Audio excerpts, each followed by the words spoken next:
हमें अपने घर में बनने वाली कंक्रीट मेंबर या फिर ब्रिक वर्क जैसे कितने दिन तक तराई करनी चाहिए, जिससे हमारा घर एकदम मजबूत और टिकाऊ बन सके।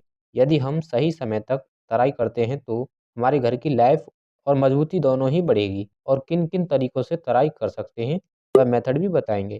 सबसे पहले हम अपने घर का फाउंडेशन बनाते हैं, जिसमें फुटिंग और कॉलम बनाए जाते हैं।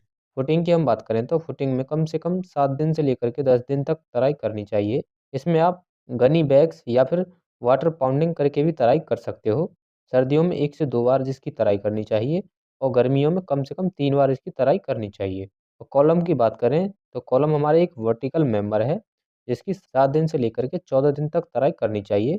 इसमें केवल आप गनी बैग्स को लपेट कर ही तराई करने का एक तरीका है। सर्दियों में 1 से 2 बार तराई करनी चाहिए और गर्मियों में 3 से 4 बार इसकी तराई करनी चाहिए। कॉलम से जो हमारा गनी बैग्स लपेटा हुआ है, उसे हमें किसी भी हालत पर सूखने नहीं देना है 7 दिन से लेकर 14 दिन तक।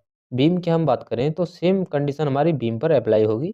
7 दिन से लेकर 14 दिन तक इसकी तराई करनी है और गर्मियों में 3 से 4 बार तराई करनी है और सर्दियों में 1 से 2 बार इसकी तराई करनी है। स्लैब की हम बात करें तो स्लैब को 14 दिन से लेकर के 21 दिन तक हमें तराई करनी होती है।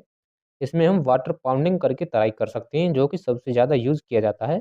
इसमें छोटी-छोटी क्यारियाँ बनाकर पानी भर दिया जाता है। ये एक सबसे सही तरीका और अच्छा तरीका है तराई करने का। सर्दियों में एक बार पानी भरने के बाद में शाम तक हमारा काम हो जाएगा और गर्मियों में 1 से 2 बार इसमें पानी भर सकते हैं। किसी भी हालत में स्लैब से पानी को सूखने नहीं देना है। स्टेयरकेस की हम बात करें तो ये हमारा एक स्लोप मेंबर है। इसमें 7 दिन से लेकर के 14 दिन तक हमें इसमें भी तराई करनी होगी, जो कि हमें गनी बैग्स को इस पर डाल करके हमें तराई करनी है। इस पर वाटर पाउंडिंग नहीं की जा सकती है, क्योंकि ये एक स्लोप मेंबर है। सर्दियों में 1 से 2 बार इसका तराई कर सकते हैं और गर्मियों में 2 से 3 बार इस पर पानी का छिड़काव कर सकते हैं। पीसीसी की हम बात करें तो पीसीसी में हमें कम से कम 7 दिन तक पानी की तराई करनी चाहिए।